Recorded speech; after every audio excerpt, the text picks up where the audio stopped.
Okay, everything's good to go on my end. Okay, looks like we've got about a minute or a little less, and we'll start right at 3:30.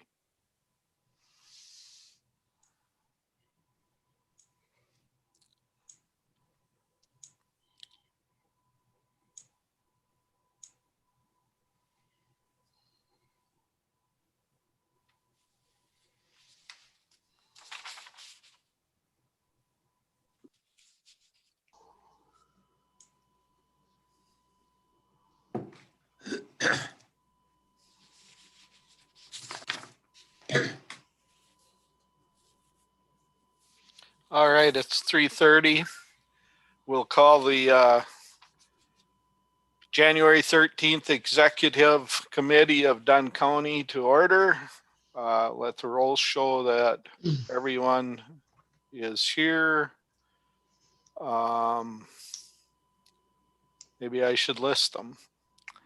Myself, David Bartlett, Brian Johnson, Jim Tripp, Gary Steen, Vaughn Hedlund, James Anderson, Chuck Maves, Diane Morehouse, Kelly McCullough, and Tom Quinn. We also have various staff with us. So, approval of the minutes. I so move. All right, is there a second? Supervisor Morehouse seconds, Supervisor Steen moved. Any discussion on the minutes? If not, all in favor say aye. Aye. Aye. Aye. Opposed? Motion carried, minutes passed. Public comments, we didn't have any. Staff reports, we'll move right in with staff reports from Mr. Miller, County Manager. Thank you. First item is the draft agenda for the January 20th meeting of the Dunn County Board. That draft agenda was included in the materials distributed for this meeting. Among the highlights, perhaps you noted, we had retirements from a number of long-serving county employees that we want to at least acknowledge. I've heard from one who actually would like to attend the meeting and perhaps speak to the board and any who might be listening in, but only the one so far. But we did have quite a number of long-term employees. End of the year tends to happen. And of course, we've been overseeing a lot of transition with staff.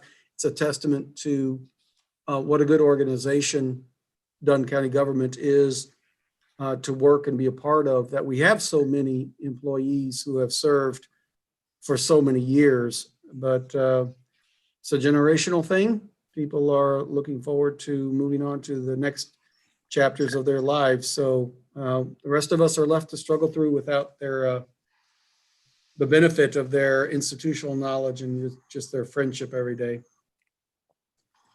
Also on that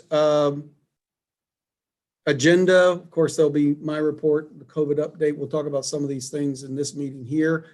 The scheduled annual report is from the Dunn County Housing Authority, as we have been doing in this time of COVID pandemic.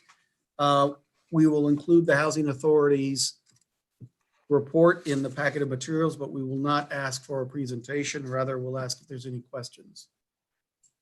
And then there's the reports of the committees. Again, as we have been doing, my query to you as heads of standing committees, chairs of standing committees, are there any who wish to make an oral report to the county board at the January meeting?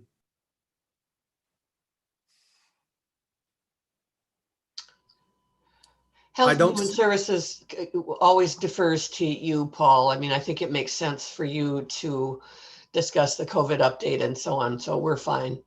Appreciate that, Supervisor Morehouse. And yes, I will in fact include that. So if there's nobody else who has updates or that they want to give, we will drop that from the agenda. And then the only other items are coming from standing committees. We'll review those as part of this meeting as well. So that's the agenda for the meeting, unless anybody has anything to add.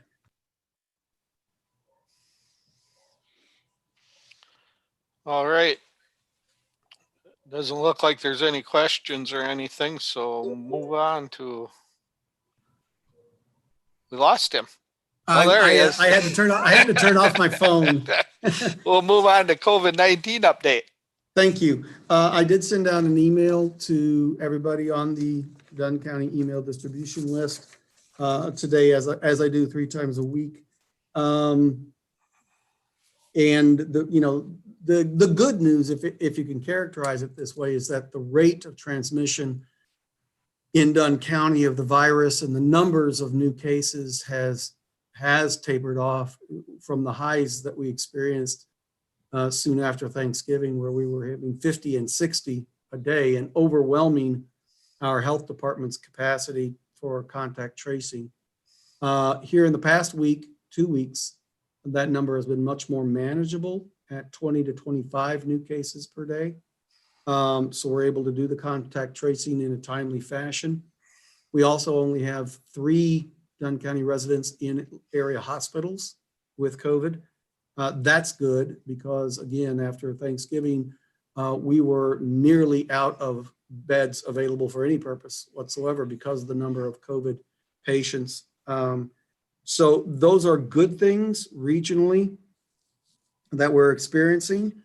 But I always caution not to become complacent, because as we know, if we're following the national news, there are other regions of the country where it is still a crisis, a true red alert crisis. Yesterday, the US recorded another record number of deaths from COVID-19 at over 4,300 in one day. And there are areas of the country where care is simply being deferred. Ambulances are looking for places to bring people because they're being turned away from hospitals that have 0 bed availability. We are slowly rolling out, too slowly, according to some, the vaccines. We've inoculated over 800 here in Dunn County, which is a good start. But as you're all aware, we've got about a population of about 45,000. So it's only a small number. And we hope that it can ramp up, but it is turning out to be logistically difficult. And there are changes that are coming in terms of direction from the federal government. I wouldn't say on a daily basis, but frequently. And trying to adjust to those has their own complications. So COVID-19 remains a real and present danger. We are not in a position to begin to relax the protocols that we individually follow or that we have instituted as a organization. And I really do not have a date in mind yet when we might be able to. People, generally end of summer, hopefully. I certainly hope so. But until then, we need to remain vigilant.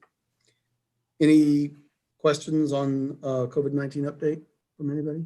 Mr. Chairman, may I? Yes, go ahead. I'm just going to add, if you don't mind, Paul, I did just have a conversation with KT, who in the bad news just informed me that has been a diagnosed case of the new variant, the more transmissible variant in Eau Claire.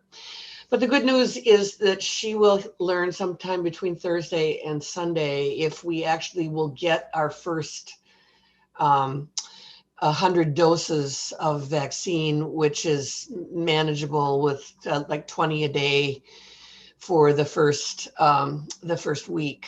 And hopefully by then there will be a more reasonable schedule for vaccine distribution. But with the help of Prevea and some other providers, we are making progress on vaccinating first responders, which is also a very encouraging sign. So I thought I would just add that because I did just talk to her. Thank you. I had noticed that also, was thinking about mentioning it. So yeah, that's important. Anybody else? Supervisor Headland. Yeah, David, just a question, maybe Diane could answer it. My son is a first responder, part-time first responder, small community over in Minnesota. And so they became the central location for distribution for first responders in about 7 different departments. And they had one neighboring department who sent no one. Absolutely. None of the first responders from their ambulance squad or their fire department signed up to come and get vaccinated. Are we seeing anything like that in our area? Not that I'm aware of, but first responders, dental practitioners, people who are, doing close-up work with patients and clients are the first group to be vaccinated. It is my understanding that there were some refusals among staff at the neighbors, but I haven't certainly, Vaughn, heard anything about law enforcement or EMTs. Maybe Paul has. No, I've not heard anything myself among first responders, law enforcement, but we can anticipate that there will be some. It is voluntary. It is not mandated. The hope is that that number will remain a relatively small percentage, but we shall see. Anybody else? Questions? If not, move on to 5C. Sure. So as I mentioned in reviewing the draft agenda for the county board, we've had a number of retirements that have left some key positions vacant and needing to be filled. Our transit manager position, in fact, has been filled. We hired a gentleman named Austin Witt. He had been working in transit for some time and applied for the position and was hired. He has started actually on Monday. So hopefully we'll get a chance to meet him. You will all get a chance to meet him at some point virtually, if not in person. That's good. We're happy with that move. He made a presentation this morning, in fact, at the transit committee, and I'm sure Supervisor McCullough can fill us in on that when he makes his report. The county conservationist, Dan Prestelbach, as you know, retired after many years with the county. We have interviewed and offered the job to Mr. Chase Cummings. He's the county conservationist in Pepin County. He actually is a Dunn County resident, and he accepted. So we are expecting his first day to be January 27th. That's a very important role, as you all know, as well. And he comes to us with a lot of experience, so we're excited to bring him on board. And then finally, our Chief Information Officer, Eric Edgeberg, resigned at the end of December. Somewhat unexpectedly, but it was a well-considered decision on his part. He'd been with the county for 27 years, was it? 26 years. So the timing seemed right for him at that time. We have not filled that position yet. That job opening is still open, I think, through today. Heather Murray, is that correct? Tomorrow, end of day. Tomorrow, end of business tomorrow. And I understand we've already got some good applicants, including some internal. In any event, stay tuned, but I thought you would all be interested in knowing the turnover and some of those key managerial positions in the county organization. Any questions on that? Supervisor Steen. Yeah, just a note for anybody that might be interested. There's a nice write-up in the Colfax Messenger this week about Dan Prestelbach. And it'd be well worth your reading, I think. It's a nice write-up. Nice picture of a tractor there, too.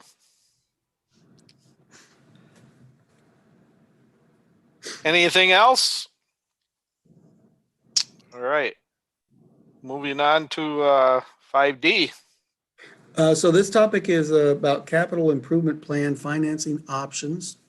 This is an idea that we introduced to the county board last year.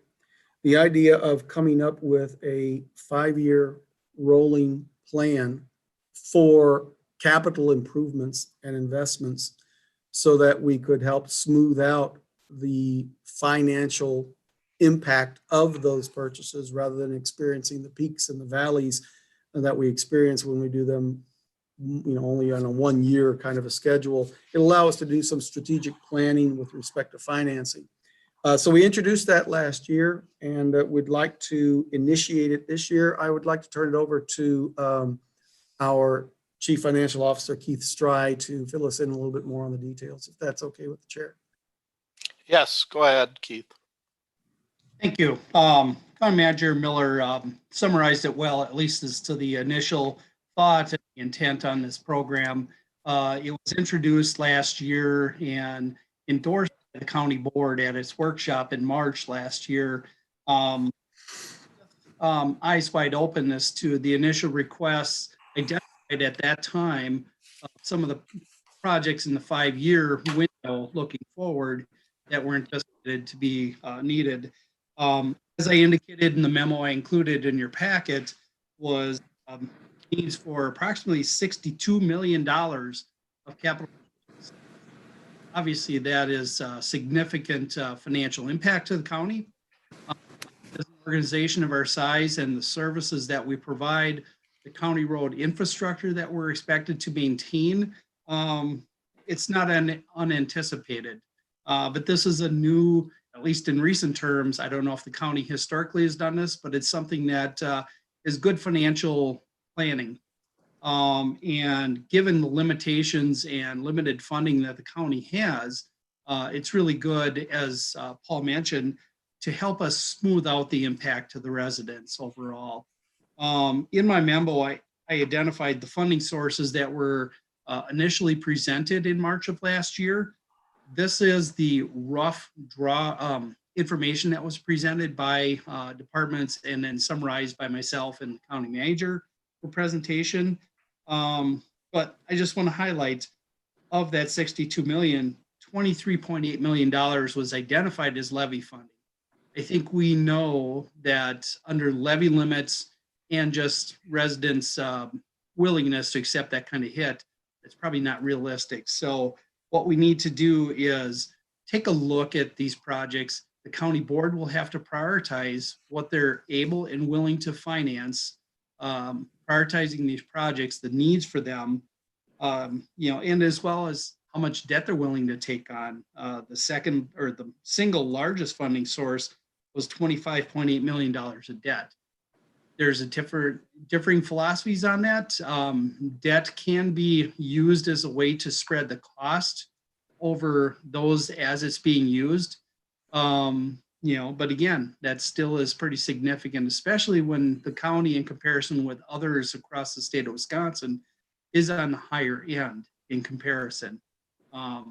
Mainly, or a large part of it, due to us having a nursing home that was recently built 5-6 years ago. So the purpose in presenting this today is to more or less update the committee on this, reintroduce this, and prepare you for the conversation that needs to take place in February.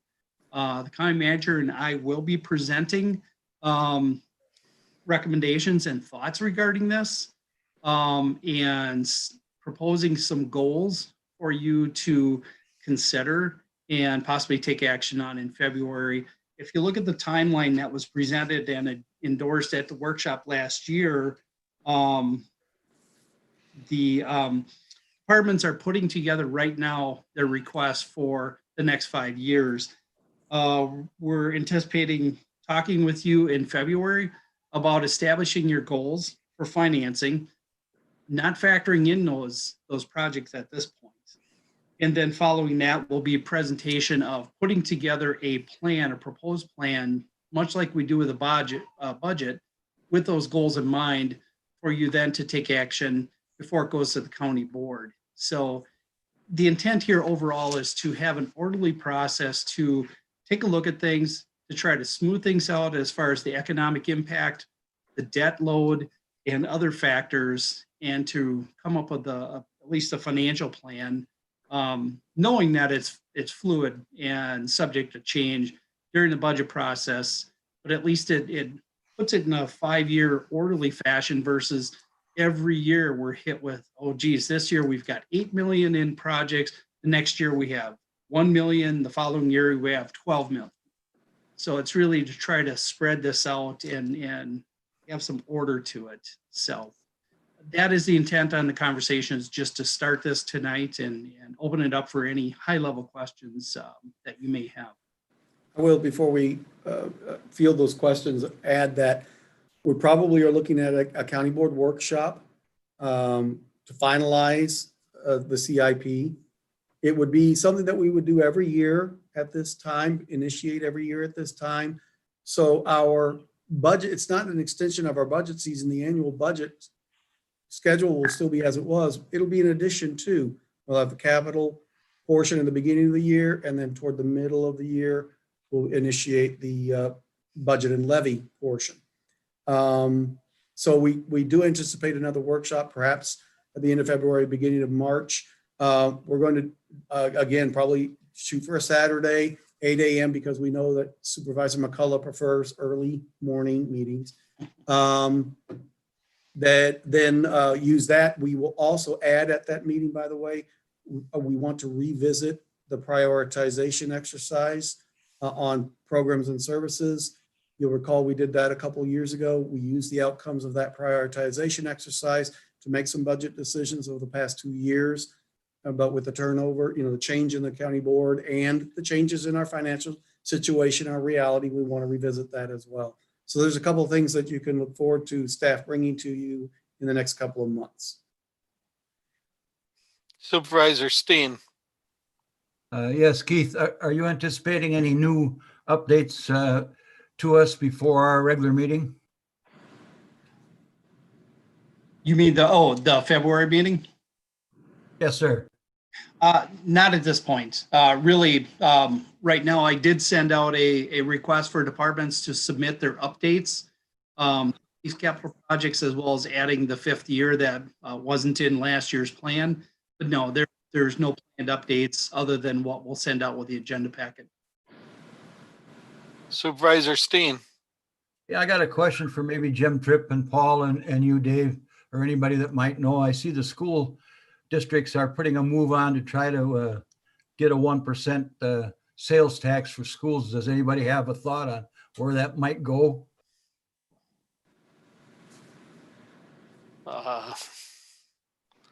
No. My thought. I've seen those referendums fail. I've seen them succeed. It seems to me that it's largely driven by the engagement on the part of the majority of the property owners in terms of how they value the school system. Those that have a lot of kids, they tend to be more successful. Those that have an older population tend to be somewhat less successful. But it really is, if I could predict those things, I would probably be working out of Las Vegas right now. But that would have to go to the legislature to increase the sales tax.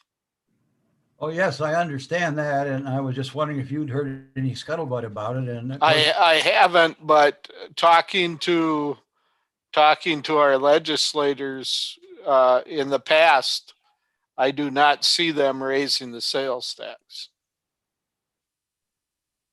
Supervisor Tripp. You're muted.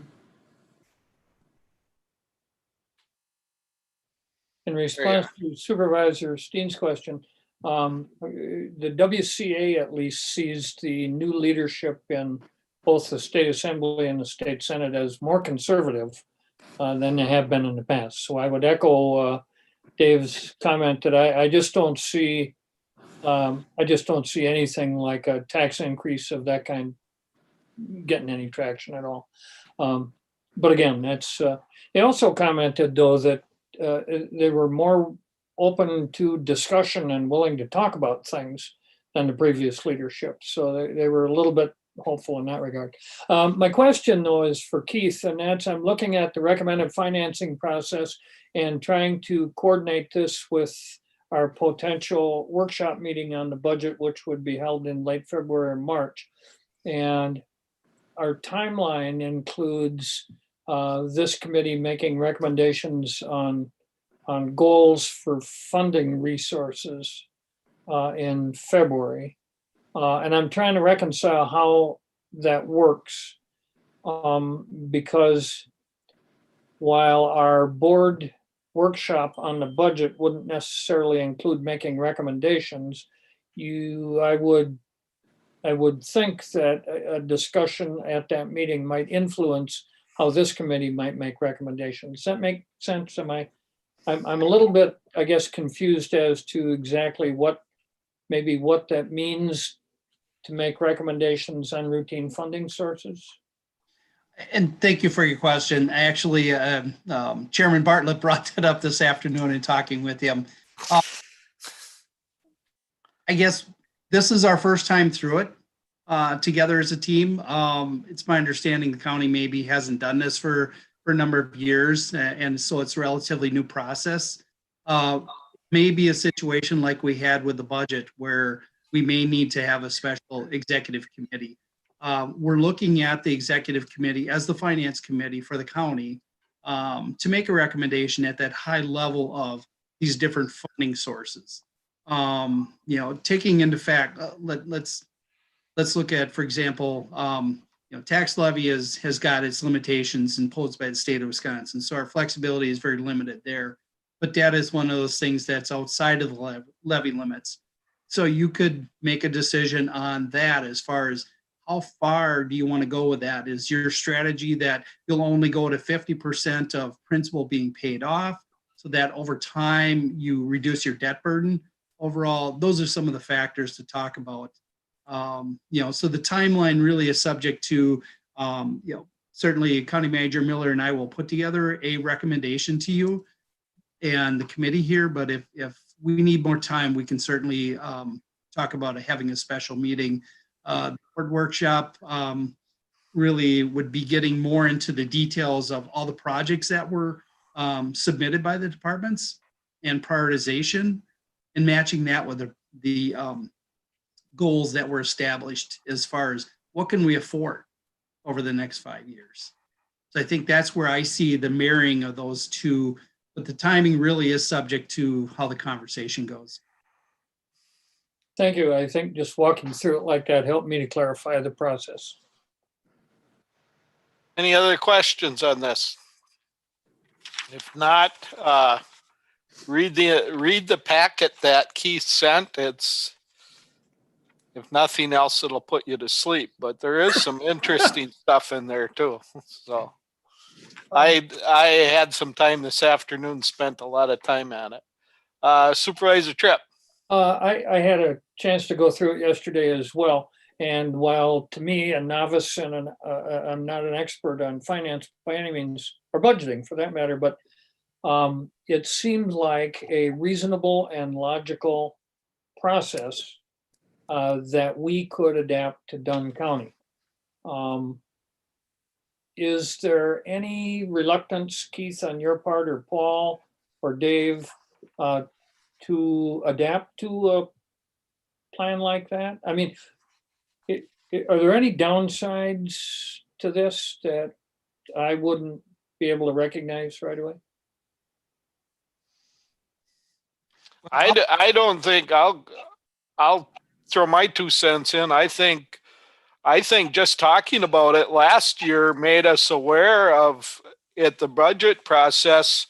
At the very end of the budget process, we went ahead and decided to fix an extra roof on the Judicial Center that we might not have done if we hadn't gone through this process. So I think it's just another tool in the toolbox for long-term budgeting. I think it's good. So. And as your CFO, oh, go ahead, Paul. I was going to say the only downside, Supervisor Tripp, that I can envision would be if we were to adopt a capital improvement plan and then stick to it strictly regardless of what may actually happen year to year. That would be a mistake. But it's not intended to be strict that way. It's intended to be a tool for guiding. My background is in planning. And what this really is planning our capital improvements rather than in being proactive rather than being reactive to it. So I see mostly upsides on this. And I agree with both as well, that we would not have recommended this had we not felt strongly that this was a recommended practice. As your CFO, it is definitely needed. We know the financial limitations. We know the pressures on the county as far as, capital needs. I don't think we want to be in a position where we don't have an orderly plan in place, and then have a situation where we don't have good answers for our taxpayers, where we haven't looked at things in a longer term vision to try to figure things up. The benefit I can see too, I don't see any downside to this other than, some of the work on the front end as far as prioritizing projects and how you want to fund them. That can be a lot of tougher conversations, but it does help in the budget process. As you know, levy limits and other things really hamstring us when it comes to budgets. So I think it's a very good thing. And I will end my comments in that financial markets, credit rating agencies and so on are expecting this of governmental agencies. If we want to retain or have the best credit rating, as well as be able to answer our taxpayers that we're doing the best planning possible, this is really a recommended practice. Okay, thank you to all of you. And it's, we're always going to have the tough conversations. I guess I'd rather have them first rather than last. Any other comments or questions before we move on? I don't see any. So items placed at the request of the chairperson. I asked this at the last minute because at the CRT committee, Supervisor Anderson informed us that Alice and Dairyland was stretched out to 2023. And with the changes in the Dunn County Economic Development Corporation, that he felt that they couldn't guarantee that they would be able to help with the administration of the finances of that. And that extension person, Katie Wantock, was also very busy. Well, so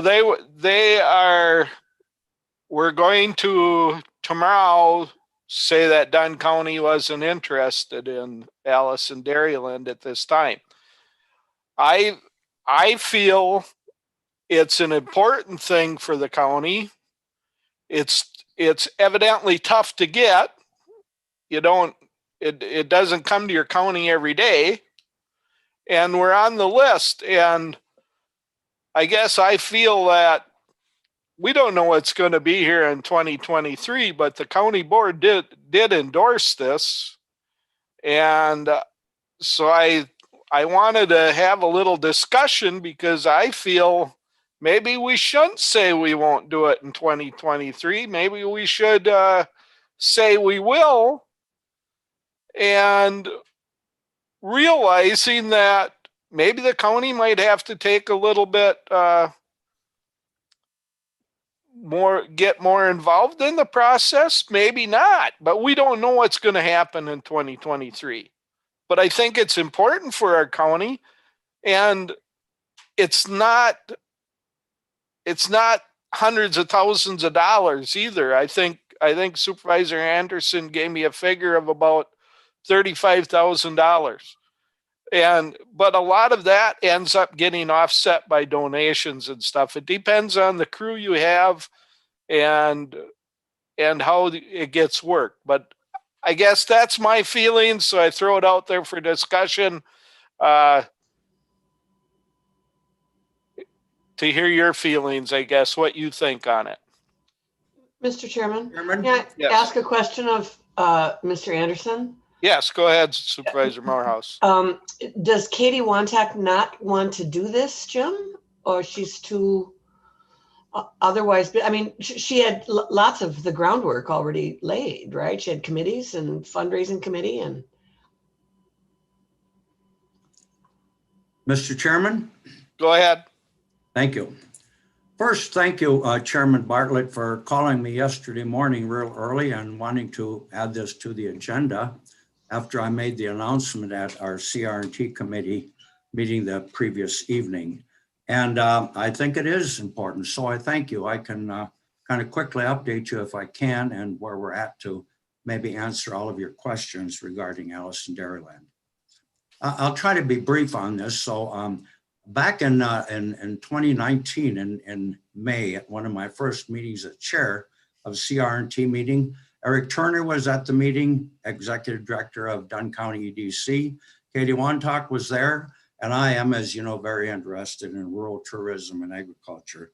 And we decided then that let's recommend and go in and apply to get Dunn County on the agenda for a future Allison Dairyland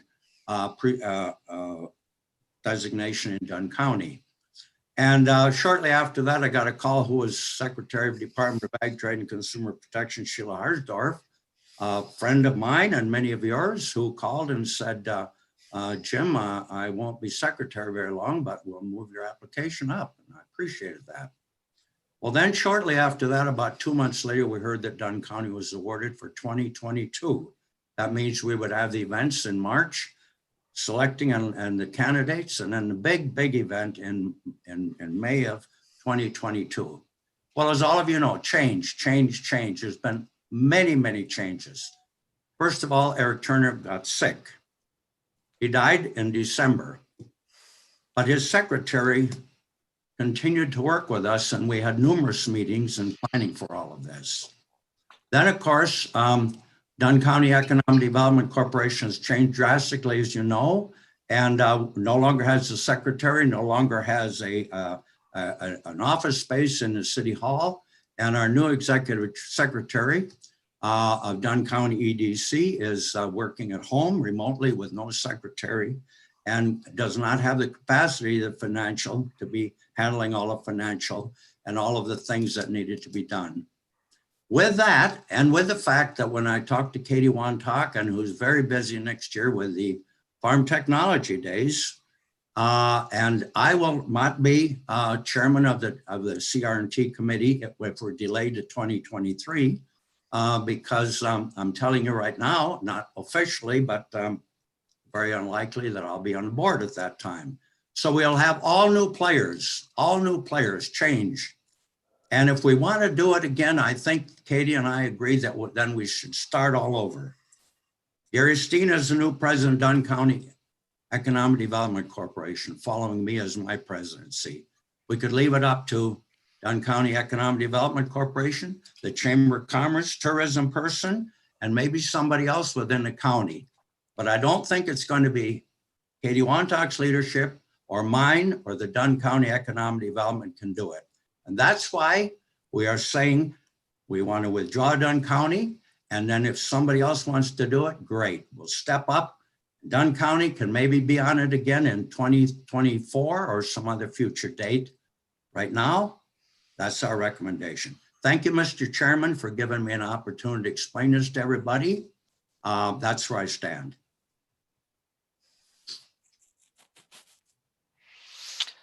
So what's your feelings? Anybody else? Do you think we should withdraw, or our name is in there, Supervisor Tripp?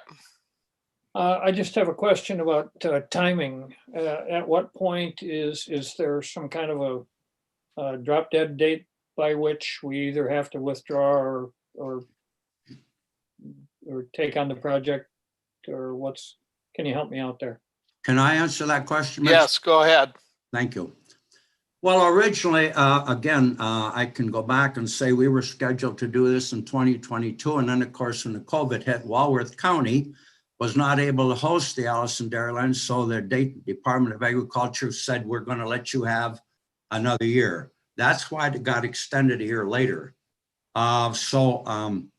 Walworth County, Dane County is already scheduled for the next year because it's the 75th anniversary. and then Walworth County, and then it was Dane County. So we're set back more than a full year. I don't know, Chairman Tripp, if that answers, Supervisor Tripp, if that answers your question, but it is delayed, and our drop dead date, quite frankly, is at the end of this week.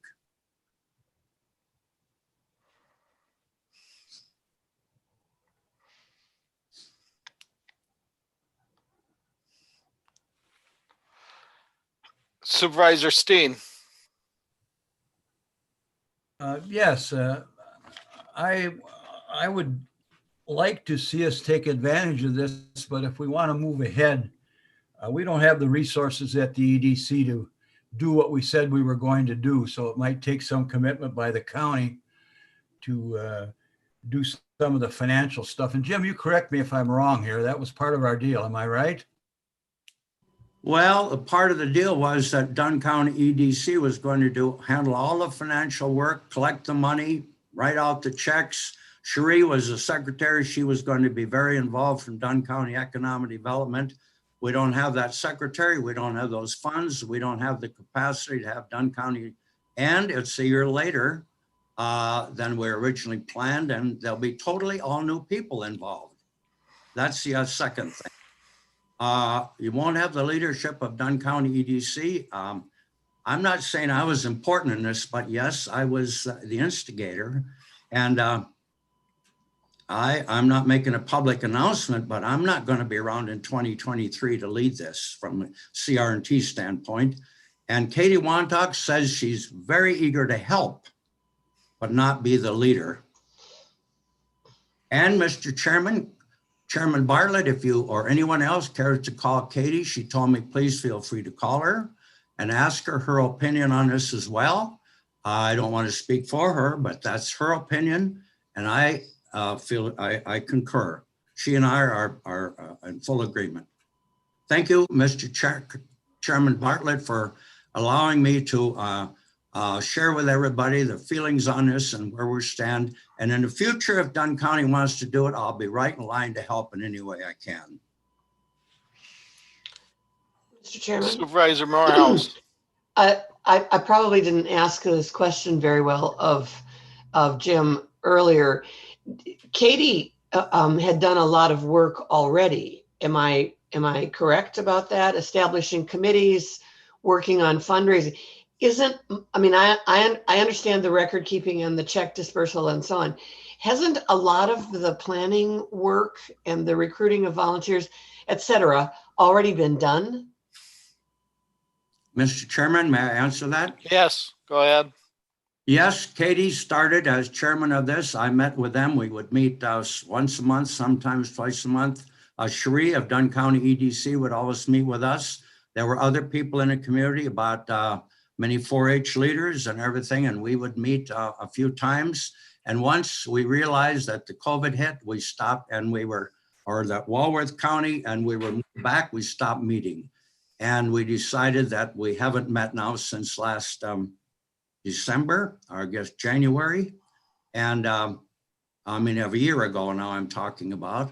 And so nothing has been done for, about 10 months regarding any meetings.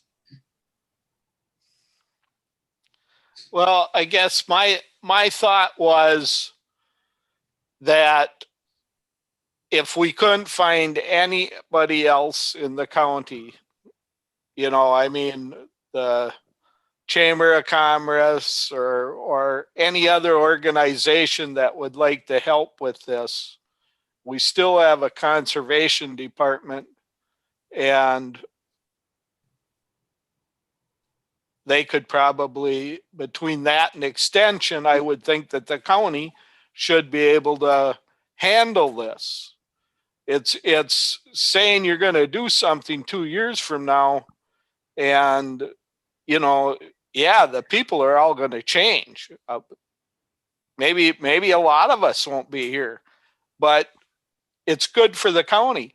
The conservation department sticks a lot of time in helping put on the Red Cedar Conference every year. And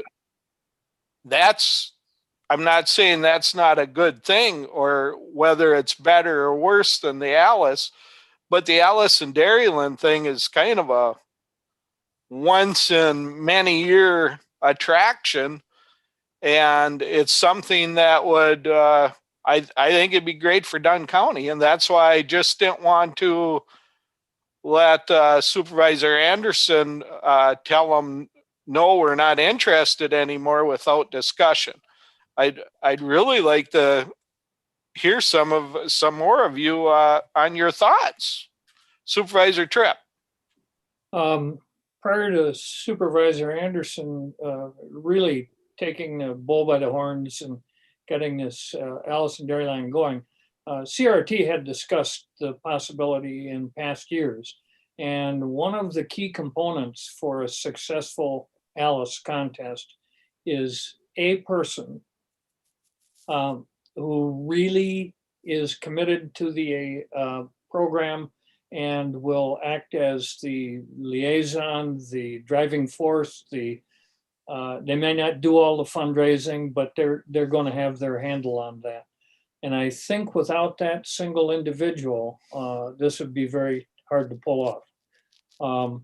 If somebody like that raises their hand in the next 5 days, then I think we go for it.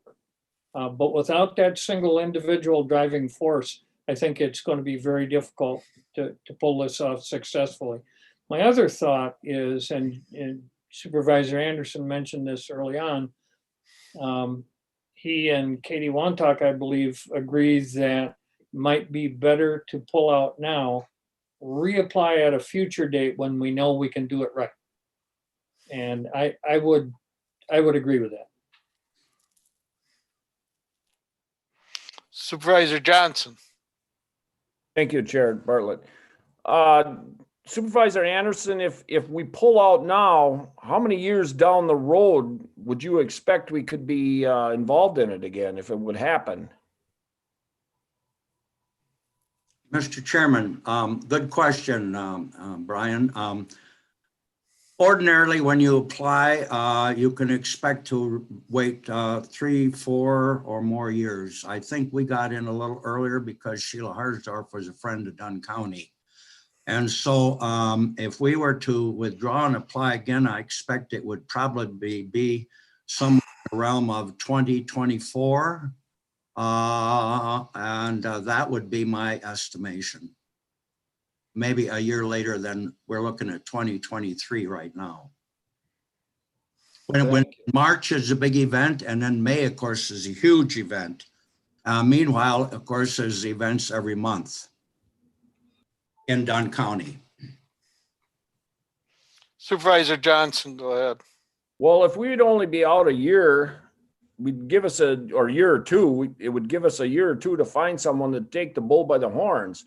You know, there's some pretty good leaders in the Dunn County 4-H, and maybe even FFA advisor or something like that would take it and run with it. But it might be kind of hard to find somebody in 5 days.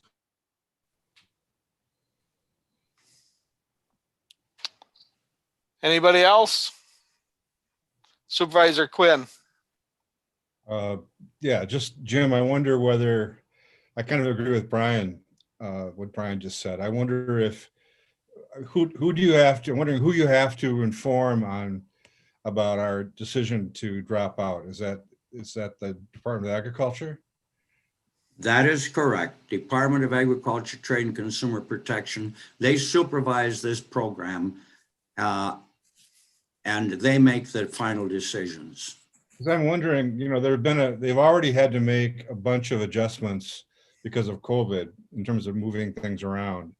And if you were to contact them and part of your conversation was, you know, we've had things change in the county because of not the interest in doing it, but the people who've been doing the work have changed because of the delay to no fault of our own. Could we get, what would they think about moving us into the next spot after 2023 or 24? So we wouldn't be starting from the beginning, but basically just asking them to rearrange the schedule as they've done already several times.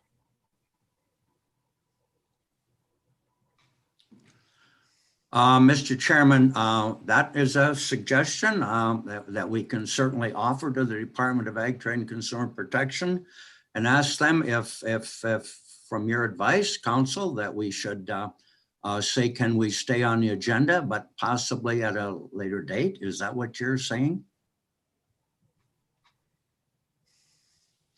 I think that's what Supervisor Quinn meant. Yes. Yeah, that is what I was saying. Okay.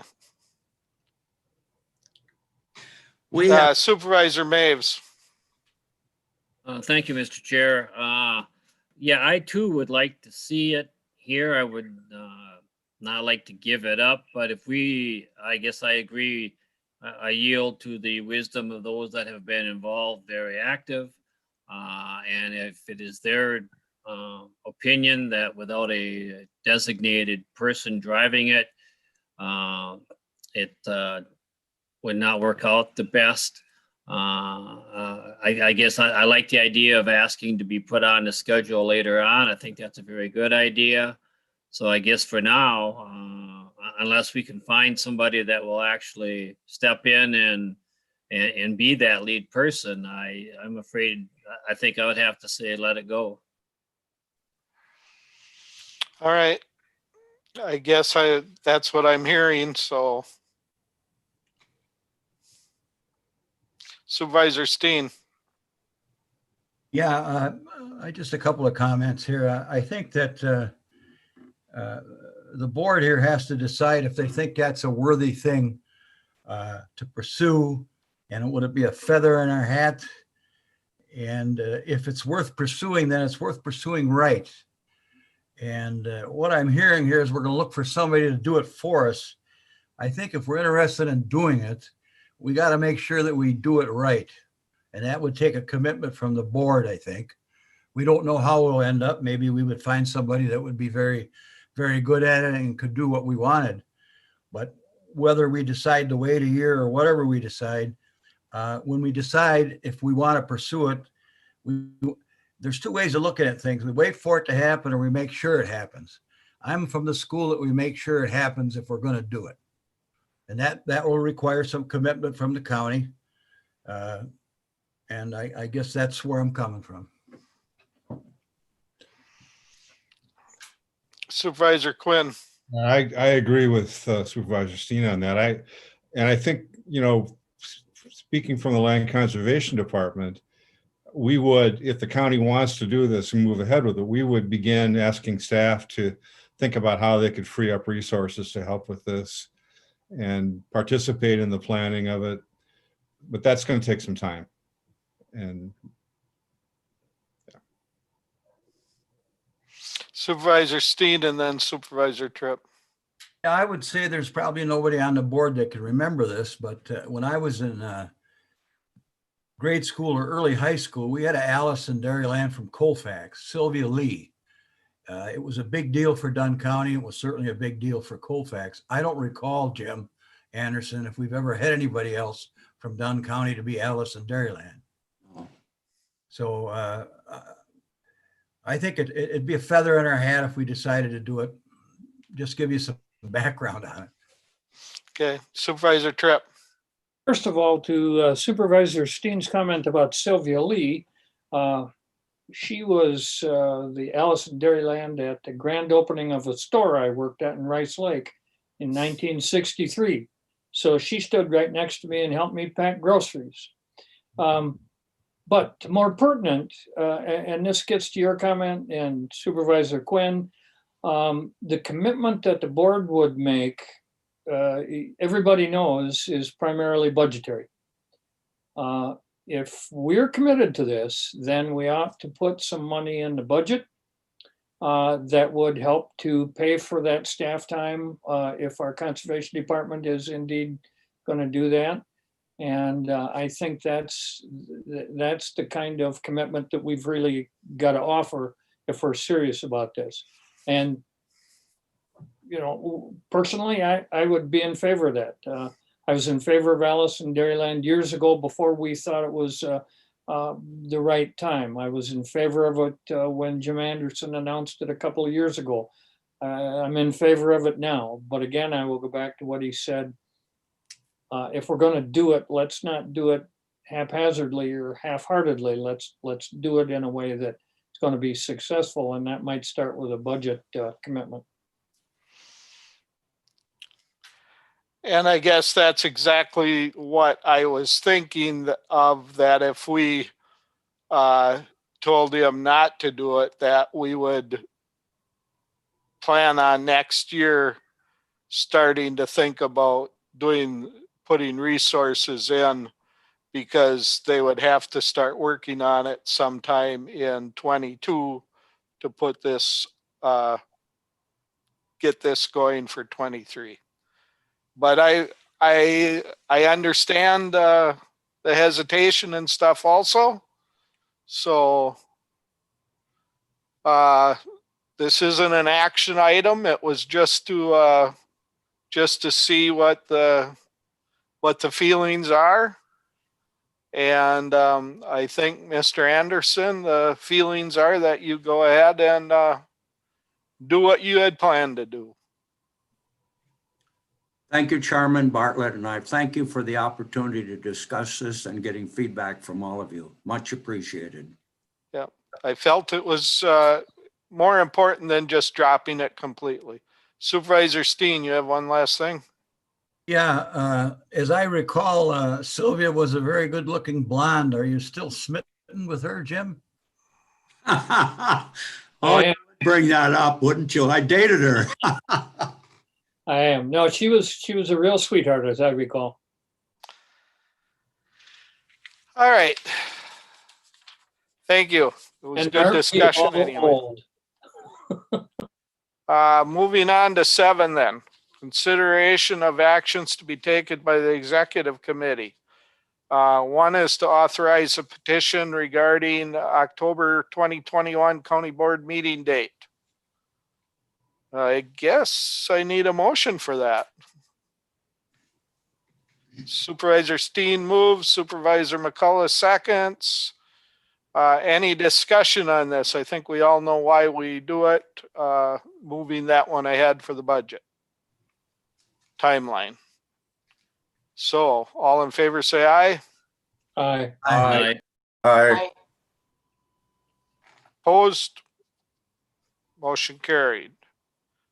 7B, select legislative agenda, special board meeting date. I believe it was recommended the 22nd of February.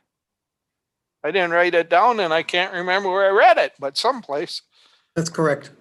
Okay, February 22nd. How does that sound with you? There's a judicial meeting that night, but you're usually done by 7 before that you wouldn't have to change it, I don't think. Everybody okay with that date? Do I need a motion on that too? I do. Mr. All right. Chairman, I'll move approval. I have Supervisor Morehouse moves and Supervisor Johnson seconds. All in favor say aye. Aye. Aye. Opposed? Motion carried. Thank you. 8, considerations of reports, resolutions, ordinances to the county board from the executive committee. The first one from the executive committee is a resolution supporting the creation of a rail commission.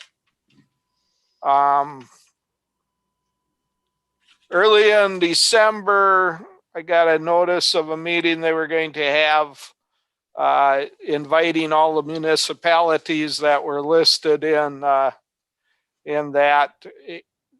This commission is not a taxing commission. That was one of the things I was wondering about. There's no authority for tax to be able to tax that. It would, if we endorsed it or passed this ordinance, this resolution, we would have someone at the table discussing, keep us informed and discussing, I guess, where it would go, or pretty much is going to be on the tracks that are there. But keep us more informed, I guess, more than anything at this point in how it's going. They don't look like they don't expect it's going to be any financial burden to the municipalities at this point, except going to the meetings. So Supervisor Steen. Yes, I think it's a good idea for us to pass this resolution and then become involved so that we know what's going on. I would move that, make a motion to adopt. Thank you. Supervisor Tripp seconds. Any discussion on this? Supervisor Tripp. Just a note, a few years ago, we passed a resolution by the county board in support of the idea of, I forget exactly, rapid transit. And so this fits pretty well with our previous commitment. Right. Any other discussion? If not, all in favor, say aye. Aye. Aye. Aye. Opposed? Motion carried. And moving on to 9, review of reports, resolutions, and ordinances coming to the county board from the standing committees. First off, 9A, Committee on Administration, a resolution amending the inventory of the job classifications. Supervisor Headland, do you want to speak to that, or would you like Mr. Miller to speak to that, or I guess I could. Heather, We did bring this HR up. director? Yeah, we did bring this up at last meeting. There are 2 classifications we would like to create. And that one of them is the position of a people who would do the background checks. Is that correct? Contact tracing. Or contact tracing, I'm sorry, or not background, but contact tracing. And then the second one was a lead or manager of the accounting department. And this is something we had set up when we set up the movement of all of the accounting departments to a central location. And we just have not filled that position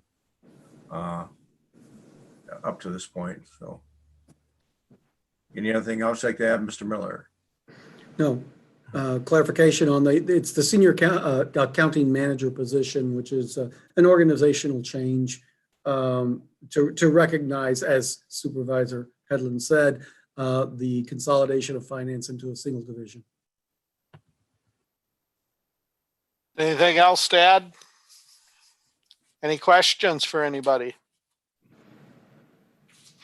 If not, moving on to 9B then, Judiciary and Law Committee, a resolution supporting allocation of funds for the PSAPS grants through the Police and Fire Protection Fund. Supervisor Tripp, do you want to explain this to us or speak to it? Let us know. Thank you, Mr. Chair. Pretty self-explanatory if you read through the resolution. And it's actually a repeat of a resolution. I think it's almost identical to one we passed a few years ago, as is the next resolution. But the Judiciary and Law Committee felt it was appropriate to pass these resolutions because they will then get forwarded to the newly elected legislature and just reinforces the idea. A couple of things on this first resolution on 911.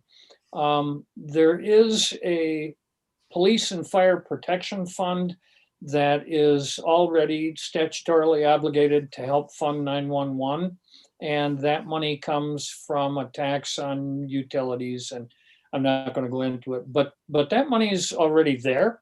It's just not being appropriated necessarily to 911. So this calls for that to be accomplished successfully. And Mr. Chair, if you don't mind, I'll go right on to the next one as well. Go ahead. The Child Support Program. This is also virtually identical to one we passed a few years ago, The difference, if I recall correctly, is in the amount of money. I think in the original resolution, it called for $1.5 million annually. This one calls for $4 million. One of the positive points on this is that money that is allocated to the child support program is responsible for bringing in about a 1-to-7 ratio amount of dollars. So if we spend $1 on child support activities, we bring in about $7 in child support money. So this is money that's well spent. It's a relatively small allocation compared to state budget, and we're hopeful that that this will encourage the state legislature to increase that allocation. And again, it's very similar to one we passed a couple of years ago. Any questions? If not, I might add that the WCA, at least the first one, I remember reading as part of their legislative stuff that they'll be taking up with the legislative branch also. They both are. They both are. Okay. I could remember reading the first one for sure. I was thinking maybe the second one. Going to number 10, reports of standing committees. Take it as I see them on my screen. Supervisor Tripp. Not much to report aside from the two resolutions, but I do want to pass along the information that we have been in contact with the sheriff on a regular basis because maybe this year more than other election years, there is the potential for mischief. And the sheriff and the local police keep a pretty close eye on social media to see what's coming down the road. And thus far, there's no indication that Dunn County is going to be the target of any particular inappropriate behavior. But just be secure in the knowledge that the local police and the sheriff's department keep an eye on stuff like this. So we're not, if something is being planned, we're not going to be blindsided. Thank you. I should say Supervisor Tripp was from the Judicial Committee. Supervisor Johnson from the Neighbors of Dunn County Committee. Thank you, Mr. Chair. The neighbors last met December 17th. Administrator Flunker reported COVID-19 is still a major concern. All three facilities were in outbreak mode at some point during the prior month, and because of this, the neighbors were unable to admit residents. Since our last meeting, residents and staff that have consented to be vaccinated were vaccinated on Monday, January 4th. From what I understand, it went well. There was concerns of security problems, but that issue didn't come up from what I understand. Administrator Flunker provided the committee with the infection control survey results of the East neighborhood, and there were no citations. The census in December was 110. Employment activity and recruitment efforts were discussed. Our next meeting will be January 21st, and that's all I have, sir. Thank you. Supervisor Maves, facilities. Thank you, Mr. Chair. We have not met since the December 7th meeting, so we haven't had any more updates. But I just want to bring everybody up to breast so they truly understood what happened there on the 7th. As far as we had to have a special meeting because on the meeting at December 2nd, when we voted not to allow the hockey to play, well then, because we didn't have a written documentation, corporate counsel informed us that we couldn't pass what they called phase 2.5. So we had a special meeting on the 7th. And at that point, it was voted not to allow playing under phase 2.5. They, being the Hockey Association, challenged that, saying they, based upon our agreement, we do not have legal standing to deny them the playing of that. After the review with corporate counsel and stuff, it was agreed that we do not have the legal standing. And so that's why they are playing, they have played hockey and they still are playing hockey. So just so everybody truly understands, because I did have some questions as to why are they playing hockey when we had voted not to allow them to play hockey, and I explained it. And so I just wanted to bring everybody up to date on that. And then our next meeting will be the 27th of this month. Thank you. Thank you. Supervisor Anderson, Community Resources and Tourism Committee. Yes, thank you, Mr. Chairman. Well, obviously you heard the report that we had about Allison Dairyland. The only other reports that I have with no action taken was simply we always have a report from our extension specialists as well as our district director, and that's annual. But the big discussion was the continuation and how we're going to continue to work with broadband within Dunn County. And with our new executive director of the Dunn County EDC, who, as I explained, you all know is Bob Bassani right now, and I'm no longer president of that. But Gary Steen is president now as of January 1st. So he will be working closely with Bob Bassani on trying to help and continuing to work with and assisting with letters of support and everything we can to continue to expand as much broadband in Dunn County as we can. Thank you again for the good discussion, and Mr. Chairman for an opportunity to talk about and get your input from Allison Dairyland. I will carry that forward. And that concludes my report. Thank you. Supervisor Headland from Admin. Thank you, Mr. Chair. Yeah, we have not met. We met back in the, early December also. Just the two things. We had a discussion, and I think I brought it forward to this group. I can't remember if I did or not, but thank you to all the department managers who prepare written reports to the admin committee for our meetings. Appreciate those. They're very good. They're very well done. Allows us to review what their report is prior to going to the meeting in case we have any questions. So I hope as we maybe get some new people that those will continue to be in a professional manner that we've received them. And again, thank you to that. Our next meeting will be the 28th of this month at 3:30. And that's all I have. Thank you. Thank you. Supervisor Morehouse, Health and Human Services. Yeah, thank you, Mr. Chairman. We did not meet in December. Our next meeting is scheduled for the 28th of January. We're working on agendas now. I know that we'll be bringing forward some resolutions around a CDBG COVID grant that the Human Services Department has been invited to submit for some in conjunction with the police department and CJCC for some transitional housing. And hopefully we will be looking at some new, some additional funding sources for the health department in addition to our normal and ongoing updates. But there was the consensus that there was no pressing business in December to conduct. That's my report. Thank you, Mr. Chairman. Thank you. Supervisor Quinn, PRD. Thank you, Mr. Chair. We have had two meetings since our last board meeting.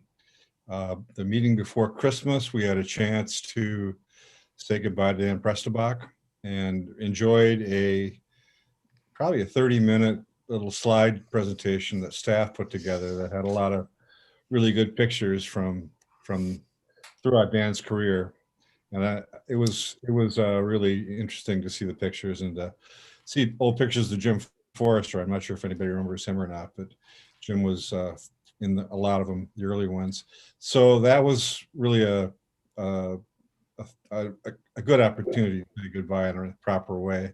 We also had an opportunity as a committee to interview the finalists for the Land Conservation Chair Director position. And as County Manager Miller said earlier, we are really pleased that Chase Cummings has accepted that position. Chase comes with a lot of experience, a lot of you know, activities around the state, well regarded around the state. And as I've talked to people in the county, a number of people have worked with him over the years and I think are really enthusiastic about finding somebody of his quality, which is really it's a really fortunate thing for our county that we're able to recruit someone like him. We did have a public hearing on our manure management ordinance, got good public input, decided to pull that back into committee and have some further discussion to review it. And we've been reviewing the subdivision, rural subdivision ordinance, land division ordinance, and we'll continue to do that. And I guess I just noticed that this week we found out that our one of our farmer-led watershed groups, the one in the Red Cedar group, did receive $30,000 grant from the Department of Agriculture. So congratulations to them. And that's about it. Thanks. Supervisor McCullough, highway and maybe transit.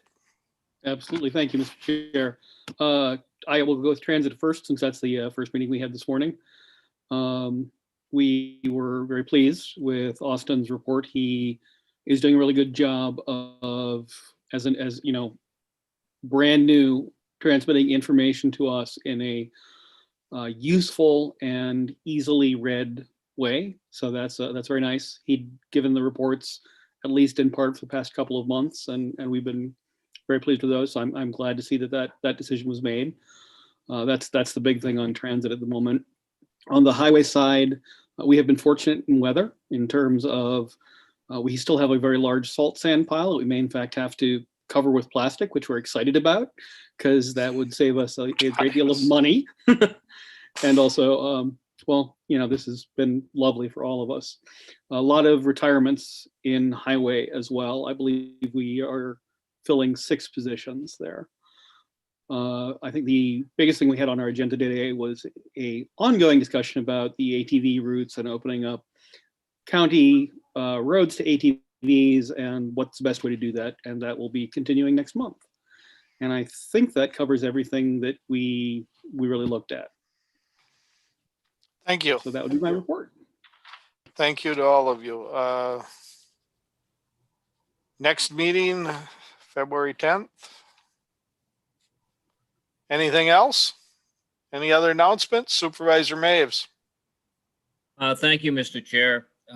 Just to here again inform everybody, I have been getting inquiries as far as what's going to be the county stance on Red Cedar Racing, because that is just around the corner. And so far, my response has been it's status quo. The numbers haven't changed. I don't believe the county's position has changed, but that will be a topic coming up for discussion in the future. So just to bring everybody's, you know, get it on your radar screens because it's, you know, it's racing season again. Mr. Miller. Yep. I just wanted to point out, I did send out an email to everybody today with corrected calendars for county board for annual reports, and then for the schedule of board, committee, commission meetings for the year.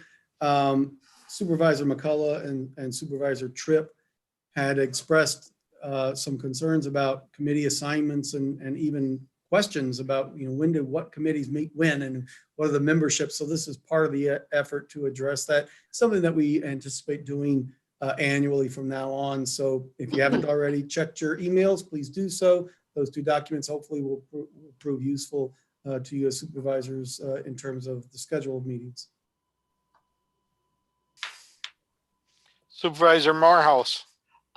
Just a question, and perhaps Supervisor Tripp answered it already, but I'm just wondering if we are taking any extra security precautions around our county facilities. Maybe that's not necessary, but it's a question that has occurred to me in the last week. Mr. Miller has discussed that.